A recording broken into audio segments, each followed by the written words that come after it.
ఒక గుడ్డివాడు మెట్ల మీద అడుక్కుంటూ ఉంటాడు. అతని ముందు ఒక గుడ్డపరిచి ఉంటుంది, పక్కనే అట్టా మీద ఇలా రాసి పెట్టి ఉంటుంది, నేను గుడ్డివాడిని, దానం చేయండి అని. అయితే కొంతసేపటి తర్వాత కొంత చిల్లర అయితే వస్తుంది. అటుగా వెళ్తున్నటువంటి ఒక వ్యక్తి దగ్గరకు వచ్చి ₹1 వేస్తాడు. అప్పటికే మిట్ట మధ్యాహ్నం అయింది. కనీసం భోజనం కొనుక్కోవడానికి కూడా సరిపడా చిల్లర అయితే అక్కడ రాలేదు.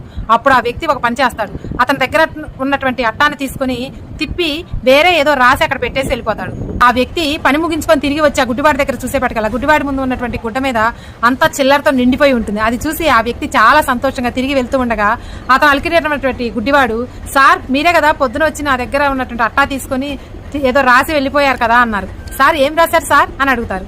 అప్పుడు ఆ వ్యక్తి, నేను చాలా అదృష్టవంతుని, గుడ్డివాడిగా పుట్టినా కానీ మనసున్న మనుషుల మధ్య నన్ను పుట్టించావు.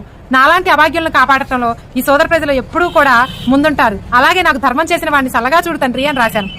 అదేంటి, నేను గుడ్డివాడిని, నాకు సాయం చేయండి అనే కదా రాశాను, మీరు రాసిన దానికి నేను రాసిన దానికి తేడా ఏంటి అని అడుగుతాడు ఆ గుడ్డివాడు.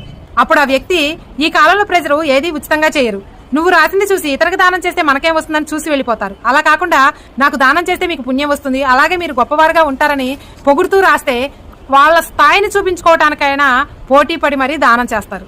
దీన్ని బట్టి మనం ఏమర్థం చేసుకోవాలంటే మనుషులు చాలా స్వార్థంగా మారిపోయారు. మనల్ని పొగిడినా తిట్టినా అందులో చాలా స్వార్థం ఉంటుంది. కాబట్టి పొగడతలకి పొంగిపోకండి, అలాగే విమర్శలకి కుంగిపోకండి, చాలా స్ట్రాంగ్ గా ఉండండి. అలాగే నచ్చితే ఒక లైక్ చేయండి. Thank you.